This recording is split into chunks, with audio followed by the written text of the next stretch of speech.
going to show us a PowerPoint presentation of what he learned while he was in Iraq, and I assume this is all set up now. So let's welcome Mike Lopercio.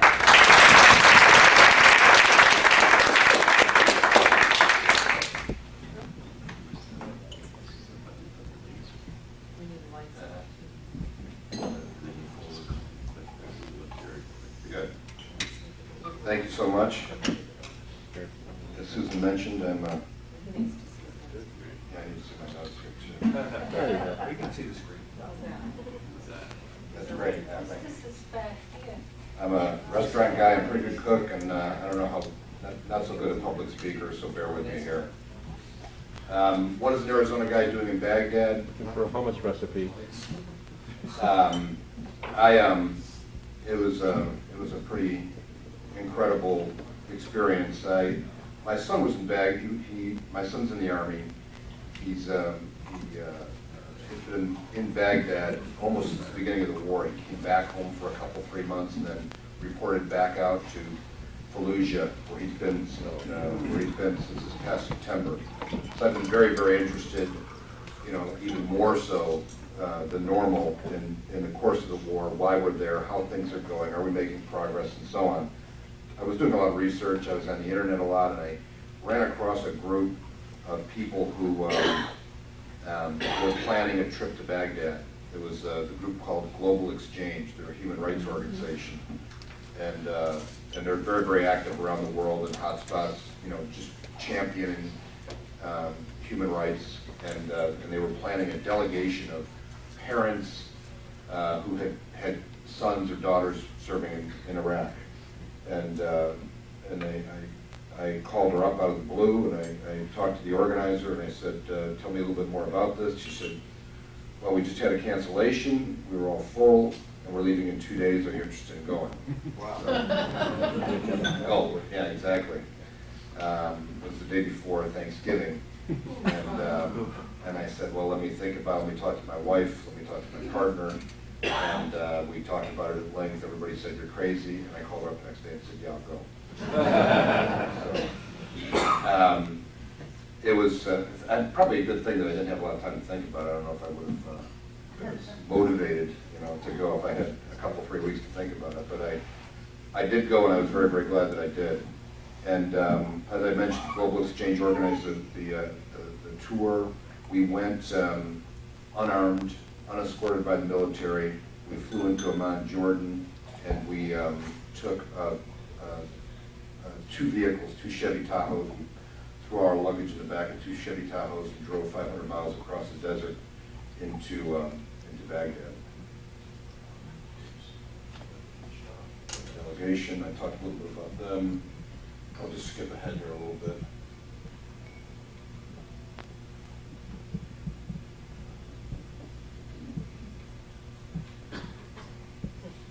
And the pointer here, let's see if I can use the pointer. There you go. Amman, Jordan's way out over here, so we had quite a long drive that we progressed. I mean, it was like a very harrowing drive. We drove 100 miles an hour because they were very nervous about it. And this is the entrance into Iraq, which, interestingly enough, I didn't know what to expect as we drove across the border. But there was a checkpoint. You had to stop, get out of your vehicle, go into a building. There were some Iraqis looking at passports, and they just kind of rubber stamped them. Out the door you went, got in your car, and we drove away. No guards, no military troops, no search of vehicles. Huge semi-trucks were doing the same thing. And I couldn't believe this in December. And there was no, the borders, and this is one of 2 major highways into Iraq. We were just completely shocked that there was absolutely no security at the border whatsoever. And again, we ran out of gas, incredibly enough. Of all things, we're all shaking in our boots as if they'd stopped and flagged down drivers and siphon gas. Then, as we got close to Fallujah, we're about 60 miles out of Baghdad. There was a roadblock because there had been a gun battle, and there was quite a few people killed. I don't think any American troops, but quite a few Iraqis were killed. And they had the road shut off for, I don't know, about a half an hour, and we were kind of in the middle of that whole situation there. people were very tense and very upset. These are just some pictures of that.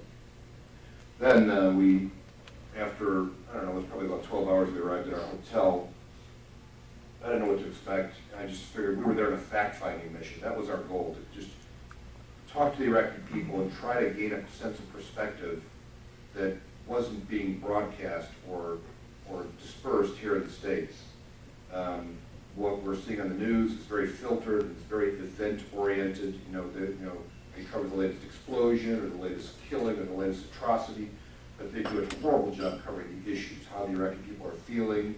They don't get out in the streets at all. And that's what our job was, to literally get in the streets and talk to people, talk to all people of all walks of life, to try to gain a sense of perspective that wasn't being captured and dispersed back here in the States.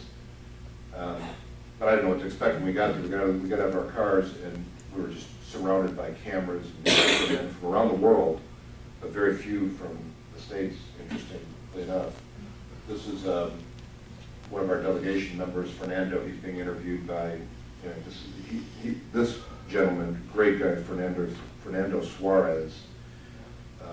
He's a poet. I mean, he just, not literally, but he's just a very eloquent man, very soulful man. He lost his son in the first month of the war.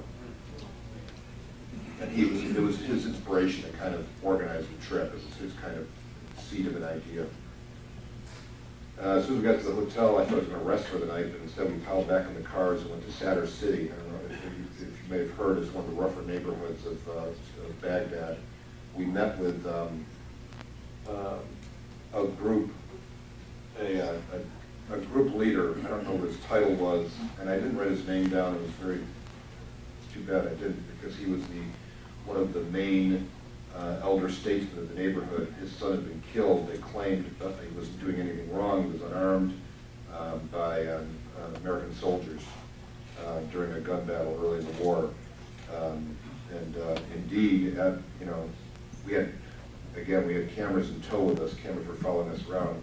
About a week after this meeting, the United States government made a settlement to the family finally, because it was all over Iraqi TV. And then finally, we hit the sack that night and got up the next morning. And our first stop was at a schoolyard in Al-Asada. I can't say it anymore. I used to be able to say these words. Al-Awasiya Elementary School. It's in another Baghdad suburb. And we had an opportunity to meet with a lot of the school kids. And the kids are great. I mean, we walk into kids are kids, the world around. I think, if anything, they're happier there. They were smiling, they were curious, they were, cheering. I mean, they were just great kids. We had a wonderful time meeting a lot of these children. The schools, on the other hand, were just in horrific shape. We went to 2 different elementary schools during our stay. This one didn't have any windows, didn't have any heat, didn't have any electricity, didn't have any lights. They were sharing books and pencils, and the teachers were pretty upset that school supplies had always been tight in Iraq, and now they're just almost non-existent. Was the school co-ed? Yeah, it was.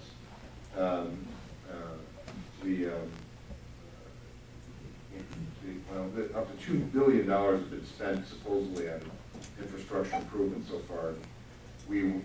That was one of our quests, to find where that $2 billion was. We hadn't seen any evidence of it, and we were looking for it. Later on that day, we went to meet with what's another? It's a gentleman I met with. He owned a restaurant. We went to a little neighborhood meeting, and we met with a lot of the different people that lived in the neighborhood. This gentleman had a restaurant like I do, had been shut down because whole city blocks had been cordoned off and shut down, and businesses had suffered quite a bit. And I think the unemployment rate at the time in Baghdad was 60%. Can I just ask as a background question? I don't think you speak Arabic, so were they speaking English, or did you have a translator? Were you working They with a spoke translator? tremendously good English. I mean, I was really surprised. The kids spoke English. I met a lot of children who, some of the schools are starting to teach English now.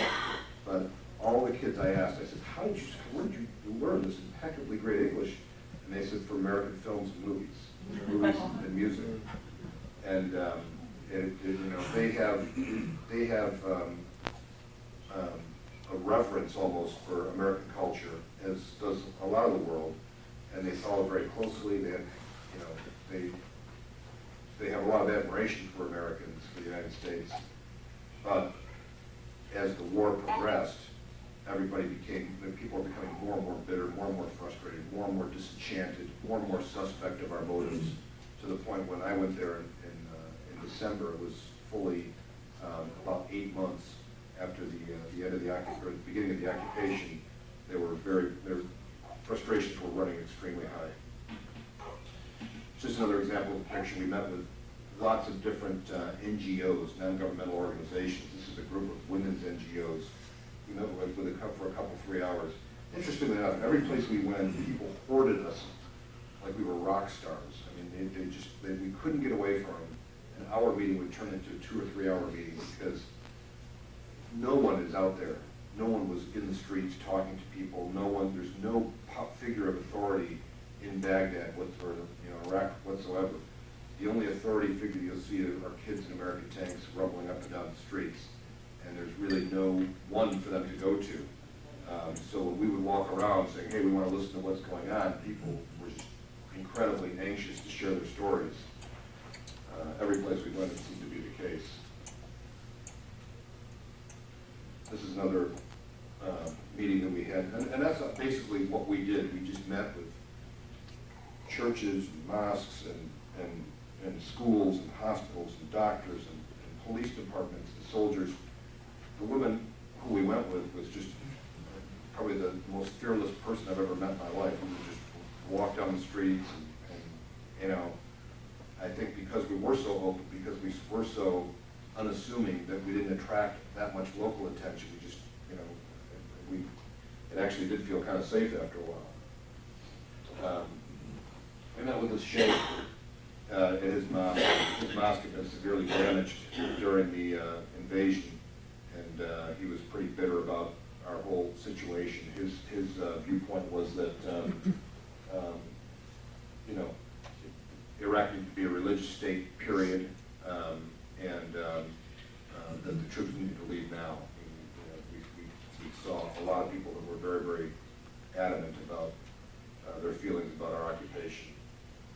Again, contrary to what we were hearing back in the States, you know, we did see a lot of welcoming feeling, you know, back there. I mean, people appreciated the United States, but at the same time, they were wishing that we would, you know, turn around and that we weren't there.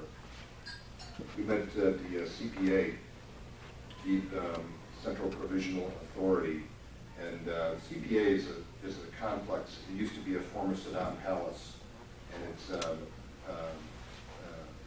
roughly the size of Central Park.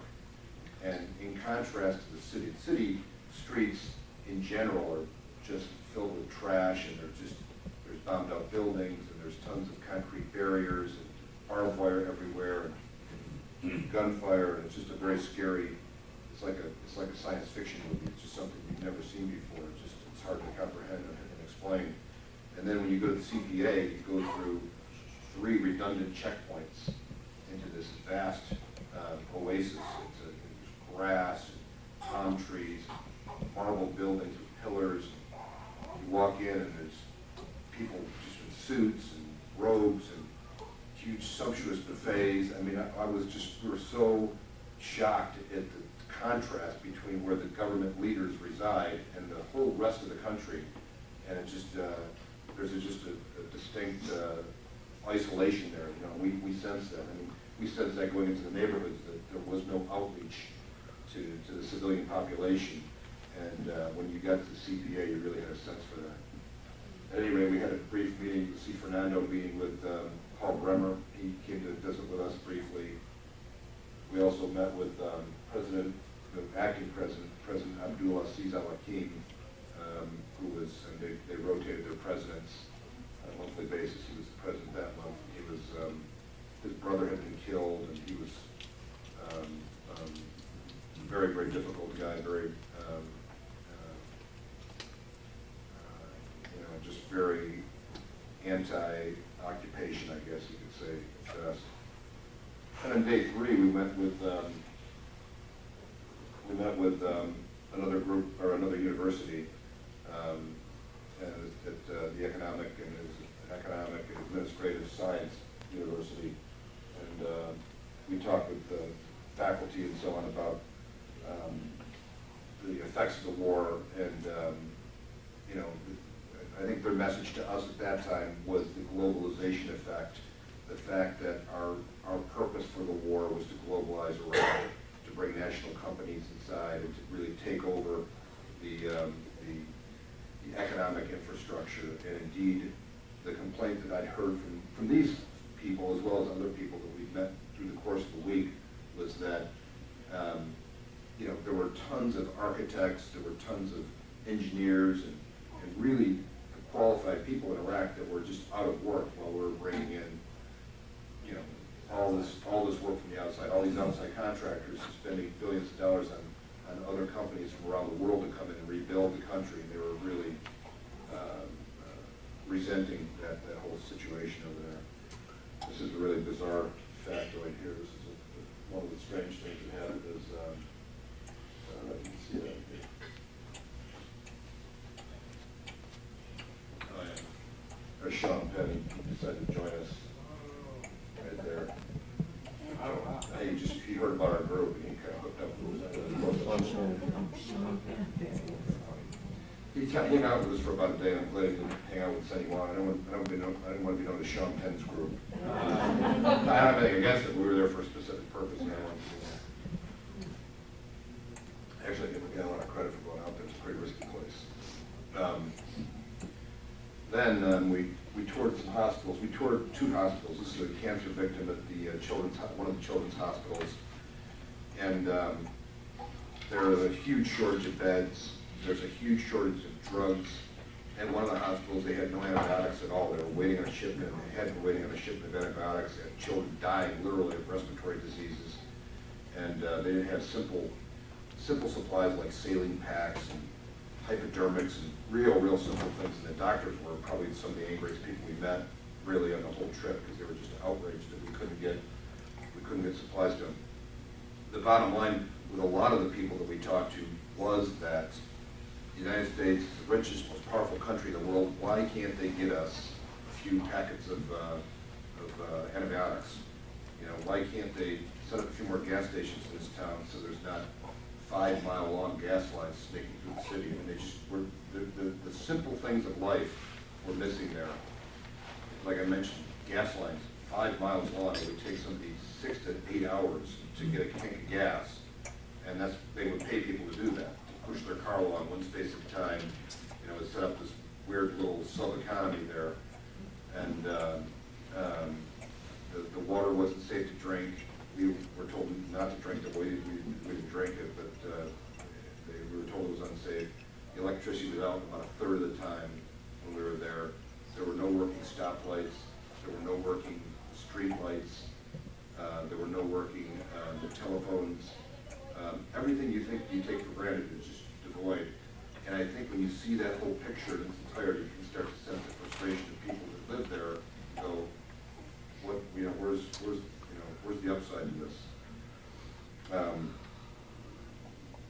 So we met a couple. I mentioned earlier. Some of the moms at the hospital, they were thrilled. I had my digital camera and shown their picture in the back, and they were just so happy to see their pictures. I took probably 100 pictures of all the kids. It was great.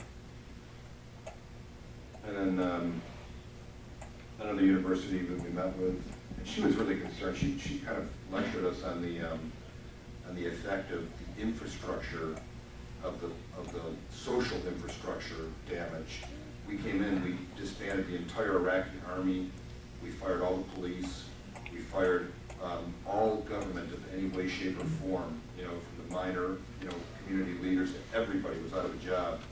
And, you know, I guess I never thought about it before, but what kind of effect if there is zero authority, you know, how difficult is it to rebuild that kind of social fabric? And she was just, you know, kind of talking to us about how damaging that particular thing was. One of my fellow travelers looking at a posters, they're on the streets everywhere. Oddly enough, they forced me up on the roof of the Palestine Hotel to do an interview with CNN Live, scariest moment of my life. You know, backdrop behind you, you know, you're talking to John, or, you know, Cooper Anderson, you know, 10 at 9, hey, oh, kind of scary. I lived through that as a producer. And then day 5. I've only included a small number of the meetings because they're kind of redundant after a while.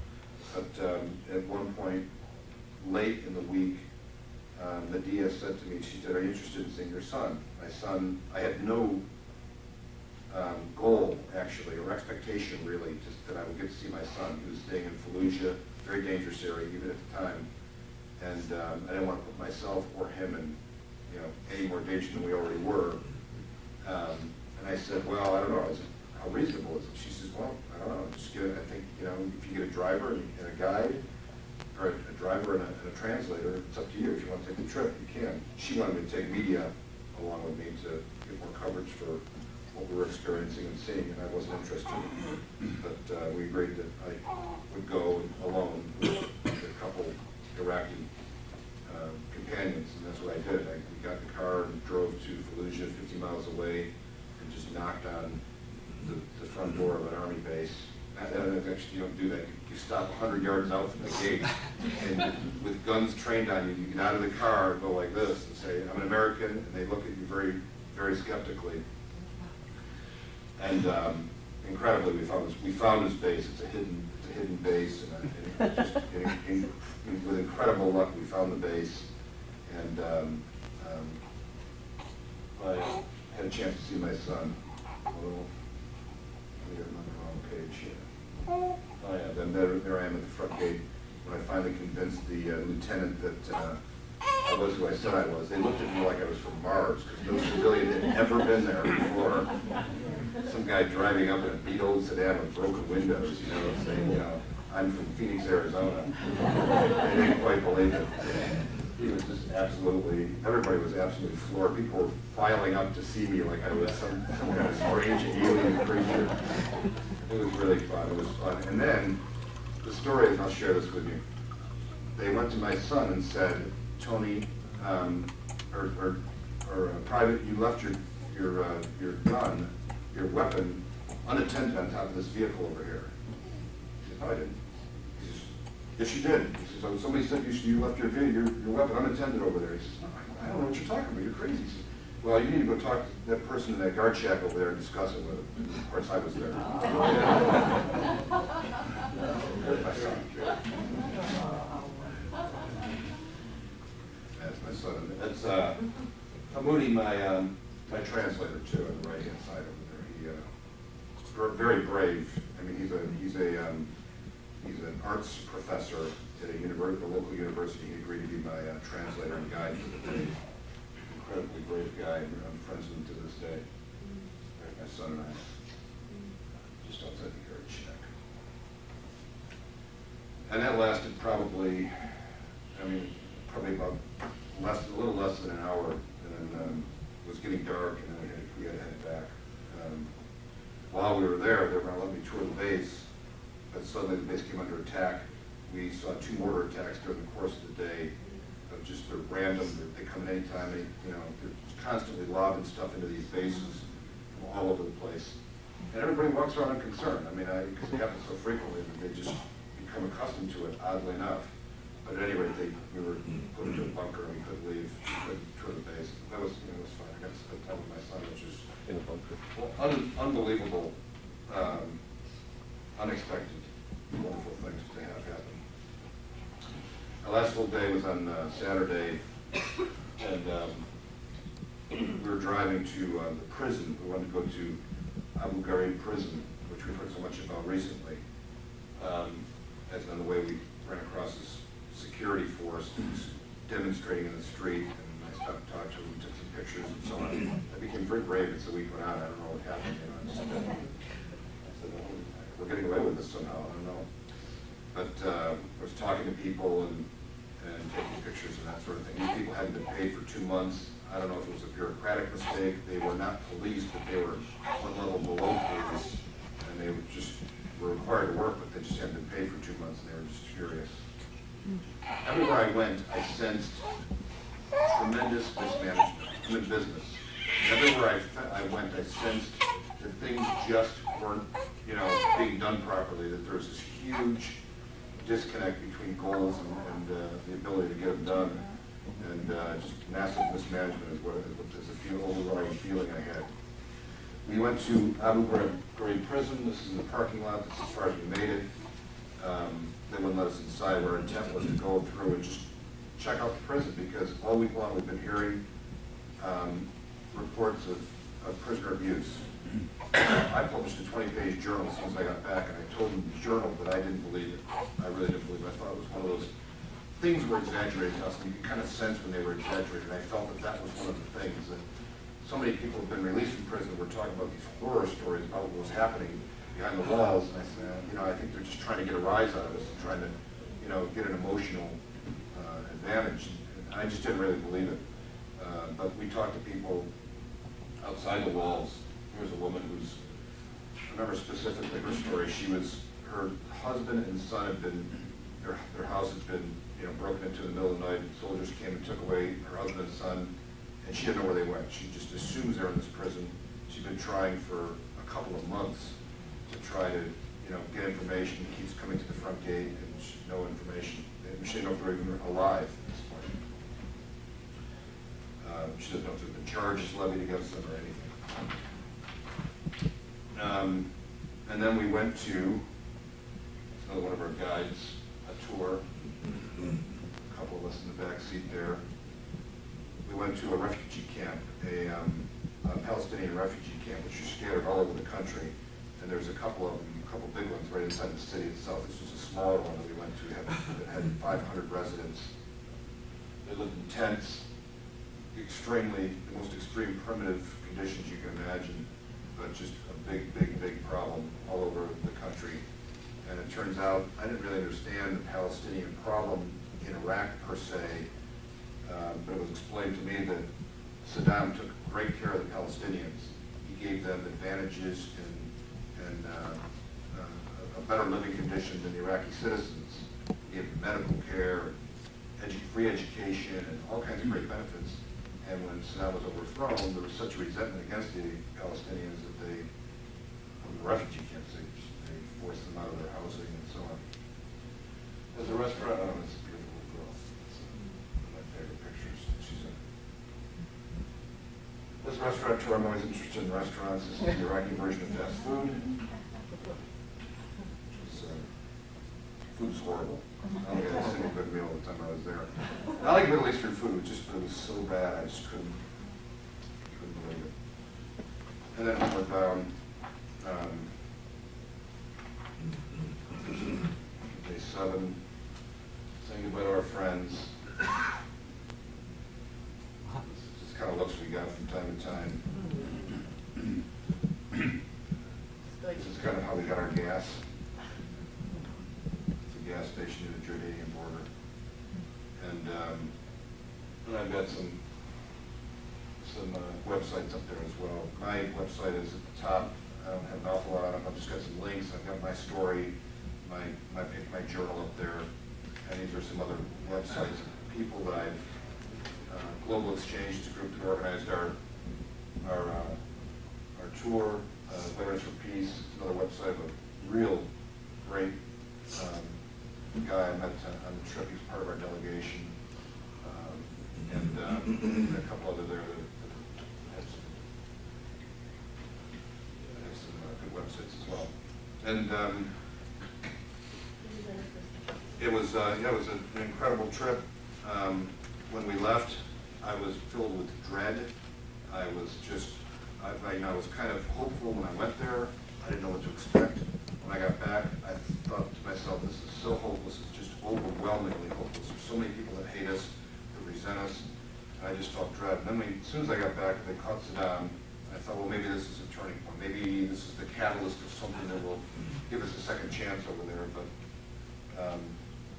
I'm very pessimistic about the outcome is, as we work our way, continue our way through this process, if we continue the way we have been continuing. And that is my story.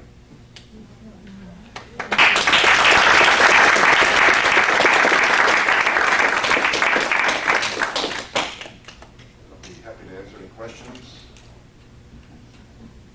I have two questions. One, how was your exit out of the country in terms of your visa and checking and things like that? And number two, and I don't want you to answer this if this is uncomfortable, but how does your son feel? Our exit actually was tougher getting out than getting in. We had a heck of a time getting into Jordan.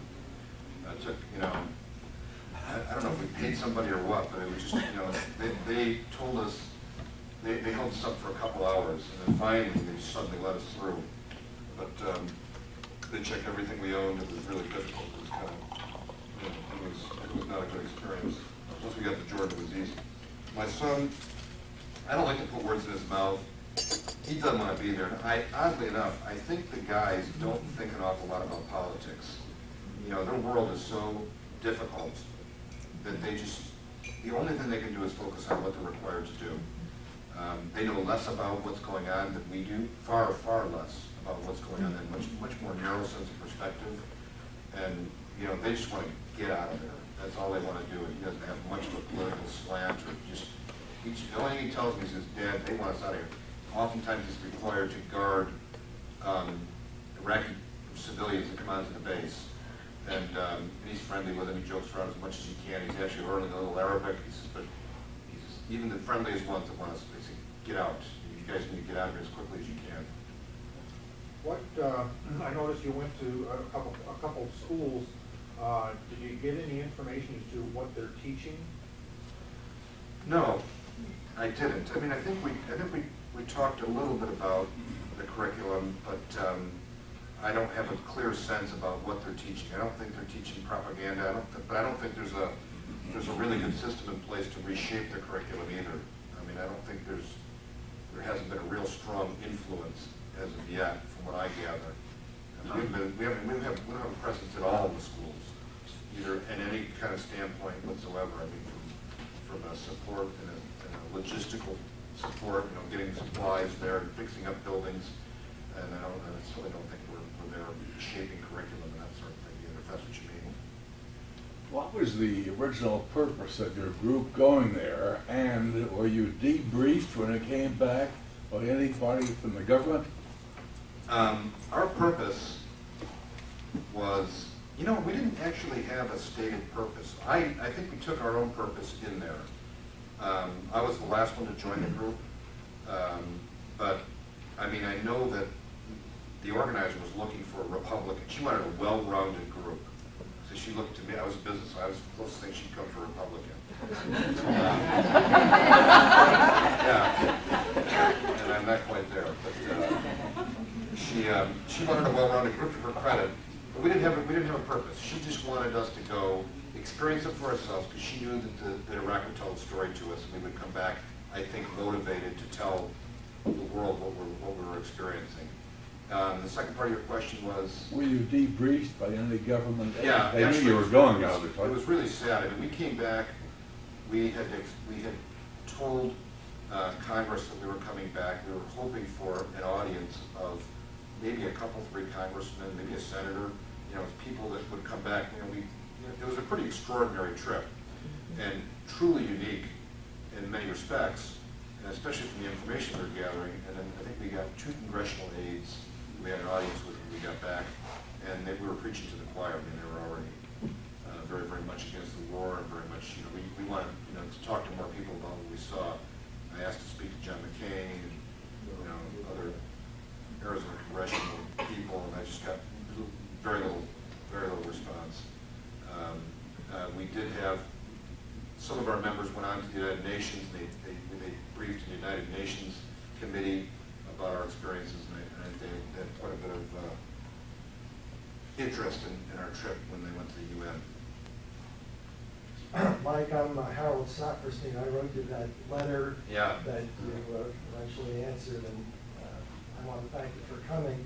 You mentioned at the beginning of your talk that you're a much better cook than you are a speaker.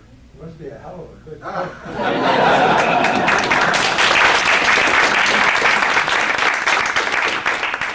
Too kind. That's a good observation. Did you actually come away knowing where the money had been spent? No, we asked again and again and again. We asked for an accounting from Bechtel, for example, Halliburton. We asked for both of them to tell us where the money was before we went there. That's according to Medea. She asked. And they would give no accounting because we wanted to visit the sites and see the money. Show us the money. We're going to go there. We'll take pictures of it. We'll show the people it, but they wouldn't do it. And we saw no evidence of anything. That's because you can't get a picture inside somebody's pocket. Did you get a feeling that they feel that it's all like a bunch of Christians with guns over here telling us what to do? You know, from across the ocean, and they just want to get rid of us. Yeah. I mean, part of it is, I think religion. In terms of us imposing our religious will on Iraq, you mean?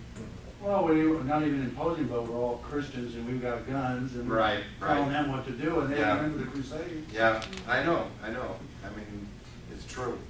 And we're preaching separation of church and state over there, but I'm not so sure that we do a good job bringing ourselves over here.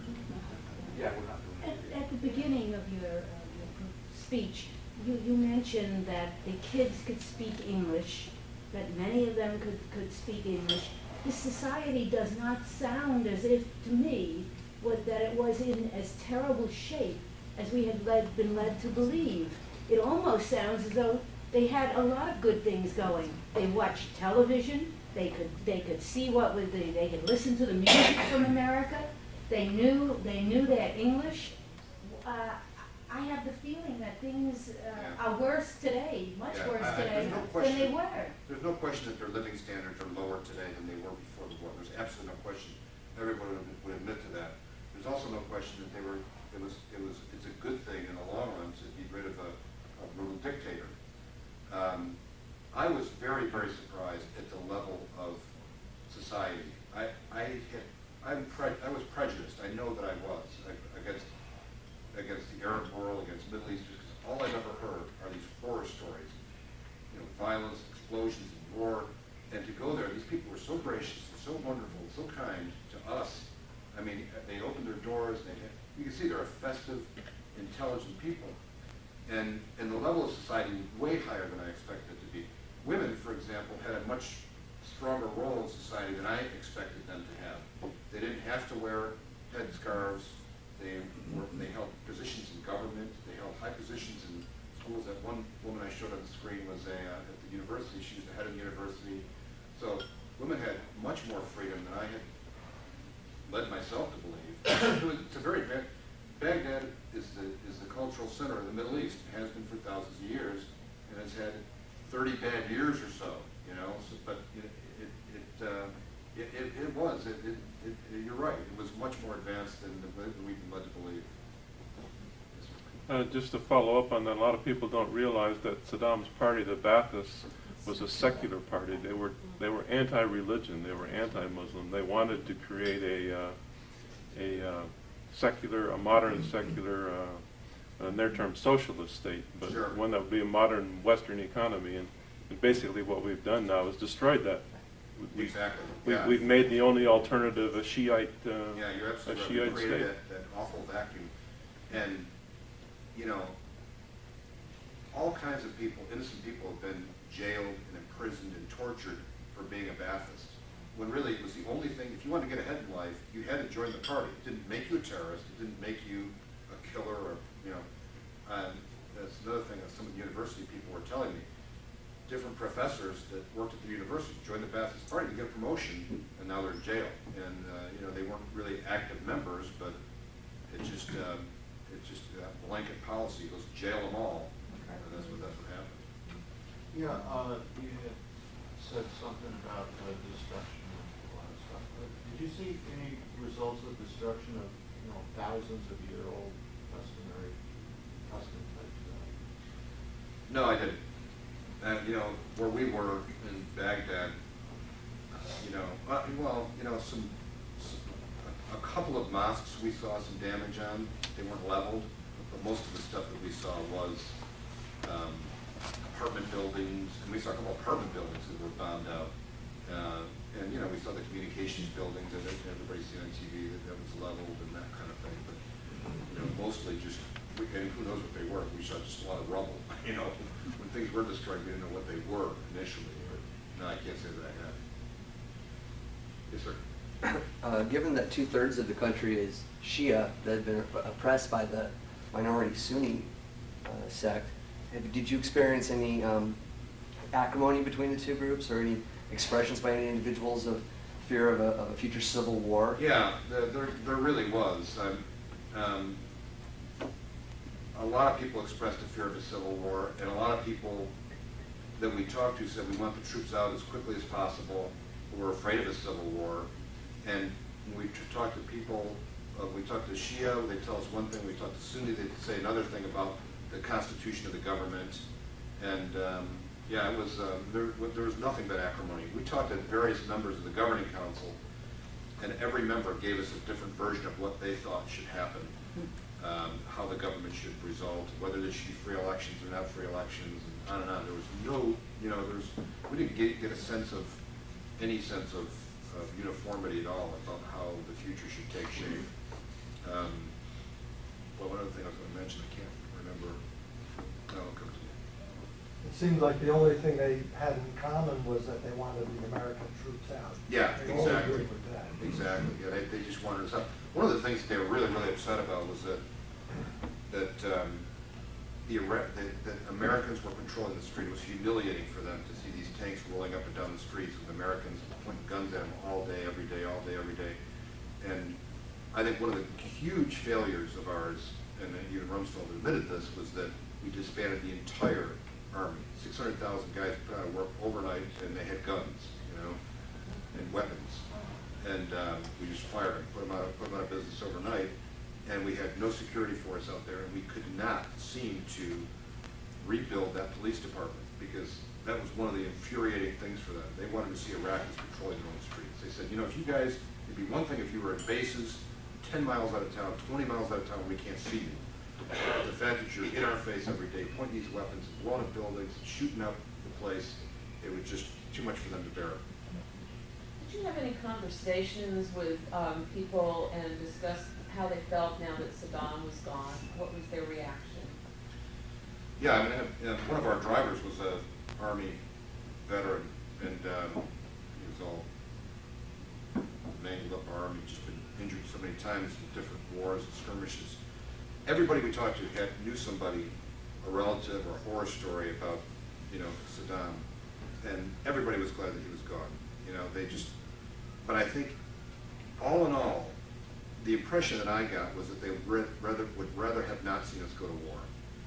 You know, they would rather have not seen the invasion take place at all, in spite of Saddam.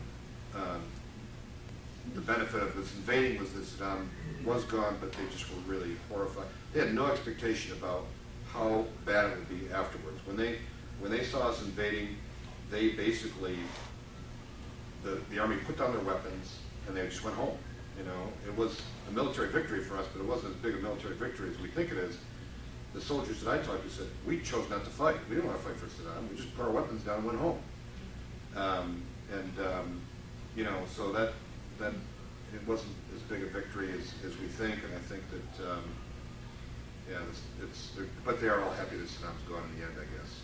And was there any discussion about the WMDs at all? They just laughed. I mean, people would laugh at it. They just, you know, they would just, you know. I said, you know, I would tell my driver every morning, I said, today I want to see the weapons of mass destruction. He said, I don't know where they are. I said, I want you to bring me to Saddam. I want to see Saddam. And I would joke with him every day. I said, show me the weapons of mass destruction. But everybody would laugh. It was just such a joke. You know. And no one ever heard of it before. You know, no one ever heard, you know, where they were or anything. Did anyone mention the reaction to the death of Saddam's sons? You know, it's so interesting because Saddam was like old news to them. They weren't very much interested in Saddam or his sons. People that I talked to just, they were interested in what was happening to their lives. And no, I mean, it wasn't much of an issue. We talked about Saddam quite a bit, and you know, but he was gone already in their minds. That thing was already gone. Now they're thinking, what are we gonna do now? You know, we're so miserable. So it wasn't much of an issue to them, from my perspective at least.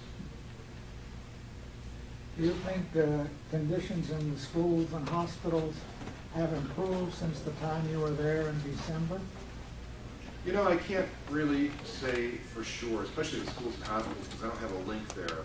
I've been talking to, you know, 3 different people, conversing, emailing, 3 different people. Oddly enough, they have internet cafes. You know, it's a really strange thing. You know, they don't have telephones, but they have an internet cafe because they still have the ability to satellite. I talk a lot about the mood of the people, what the people think, and the living conditions, and the violence, and that sort of thing. And I haven't heard much about schools. My guess is they haven't. You know, we're playing catch up. You know, we're behind. We're playing defense, and it's so difficult for us to make any kind of headway in any area whatsoever when we're in this position. I haven't seen any evidence in the news, and I'm guessing that there hasn't been. Yes, sir. You're there as an ambassador, even if you don't want to be. Did you get any feeling that people that they're aware that we're a diverse nation here and we're not all gung-ho about killing people? Yeah. You know, I don't know that I got a sense for that, but I lectured about it quite a bit. I would tell them constantly, I'd say, you know, there's 48% of the people want us to go home too. You know, I mean, it's a very diverse country.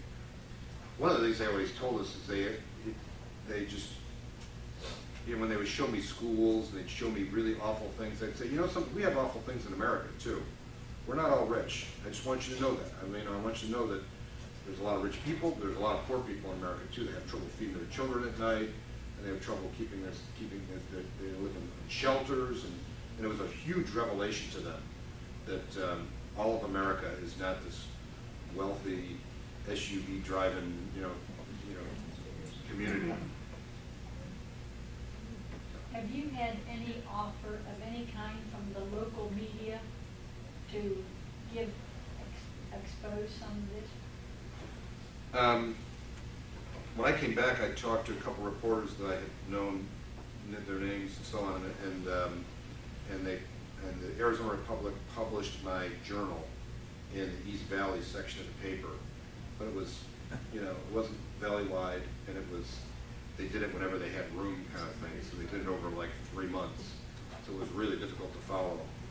And, you know, I don't know, I mean, not really, no, I haven't had, you know, a lot of what I've probably done 50 interviews, but they're just these curiosity pieces, these fluff kind of 30-second TV spots where they'll say, here's a strange guy, here's a couch potato that went to Baghdad, you know, what a strange story. And, you know, again, we're not interested in issues in this country, I just can't understand it. I just, you know, there's just such a huge story out there that's starting to get told right now. We're starting to get an understanding, but I don't know, I'm a little frustrated with it myself.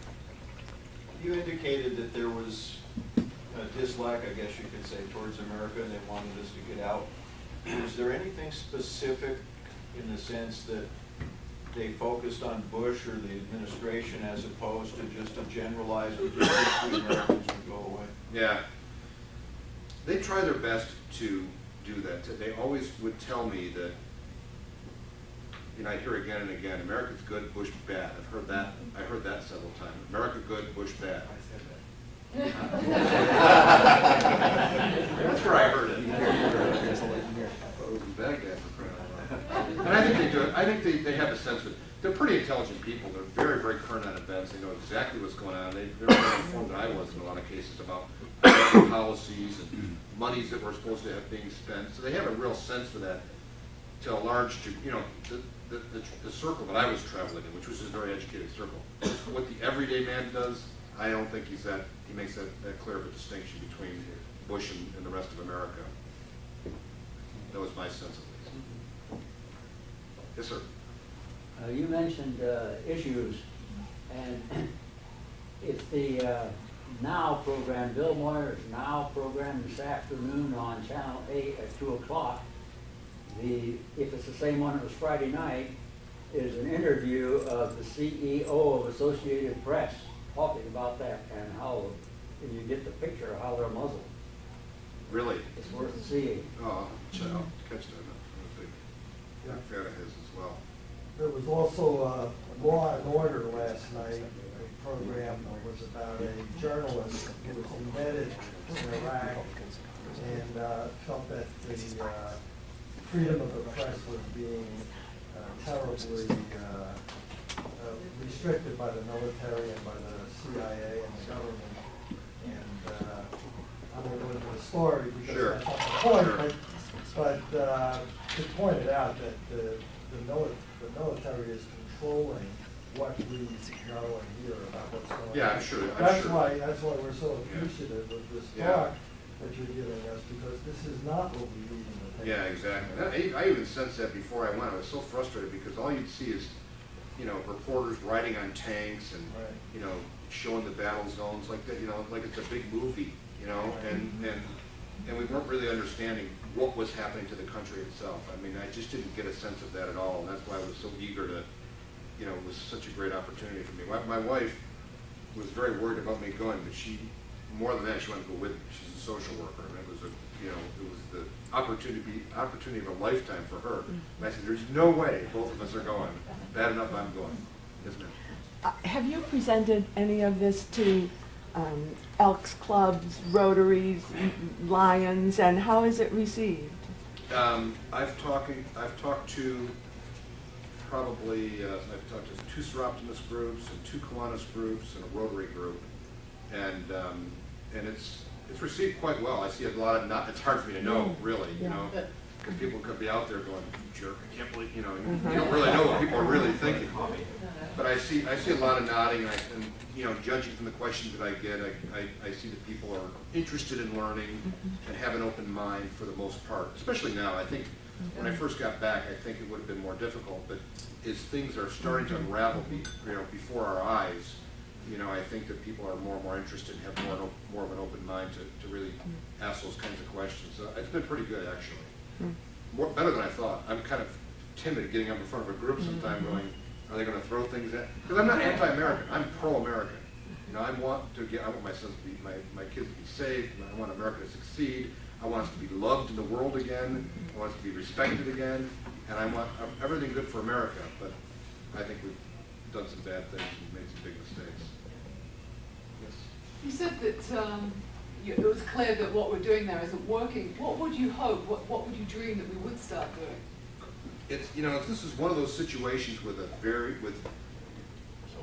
when you dig yourself into such a deep hole, sometimes it's just plain hard to get out. And I think this is one of those kind of situations that we just dug ourselves such a horrific hole. It's hard to find clear answers to this anymore.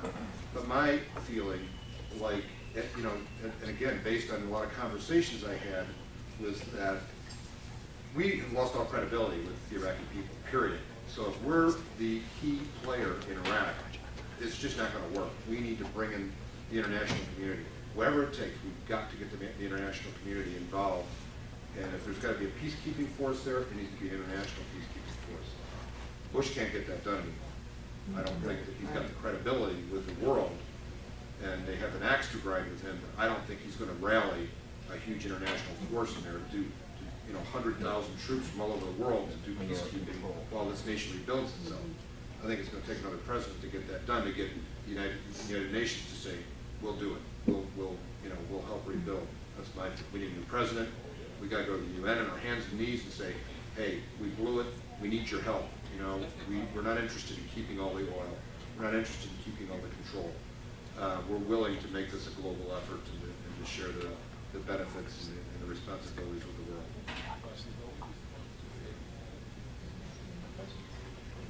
How do the Iraqis feel about the internal situation as far as security? It's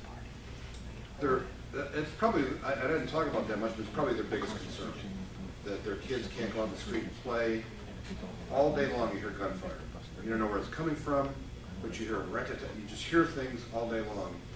And it's incredibly scary. And you know, you could be just walking down the street and a big car bomb goes off, and you know, I can't remember the number. I read it not too long ago about how many Iraqis died. It was in the papers. Just you know, they finally released some census figures, but it's in the many thousands of Iraqi civilians have died during the course of this. We've lost, I don't know, 700, 800 kids now, but you know, their numbers are many times that, and you know, they're aware of it. It's just they're very.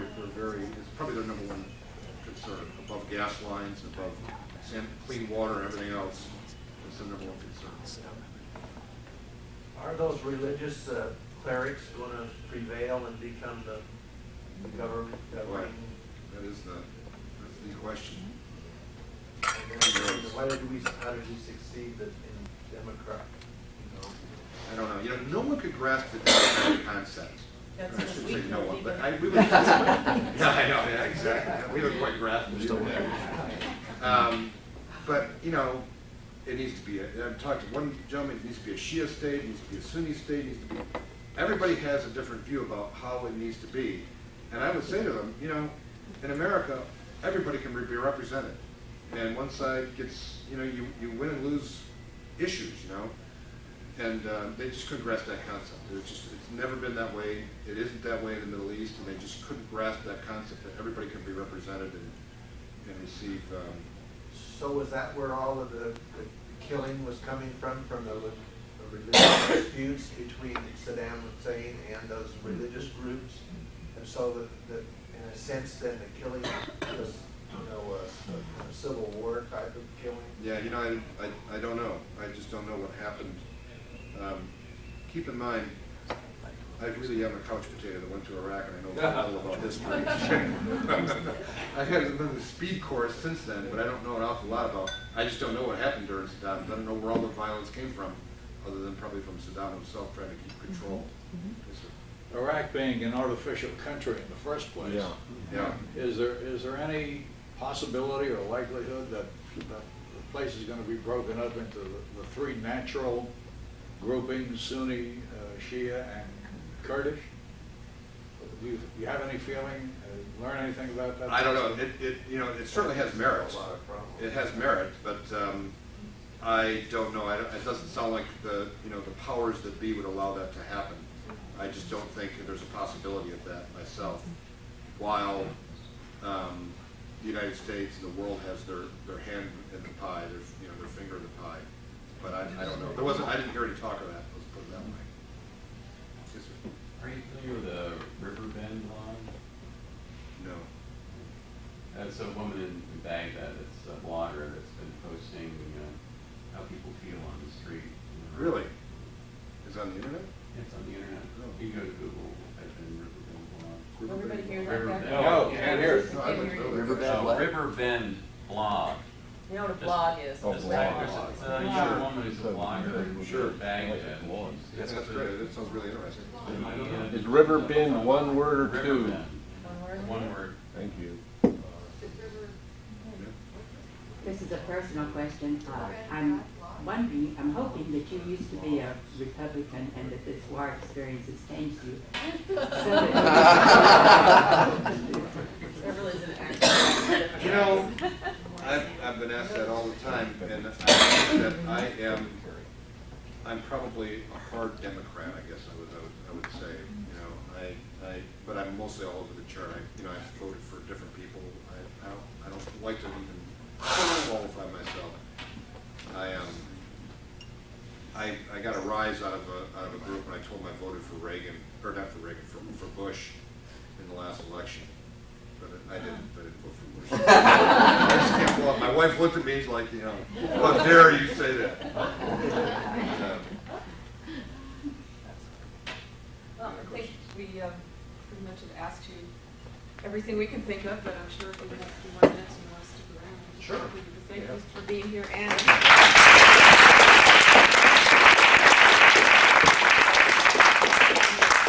Oh, thank you so much. Thanks for sharing all of this with us. It's wonderful. Thanks for being our eyes and ears.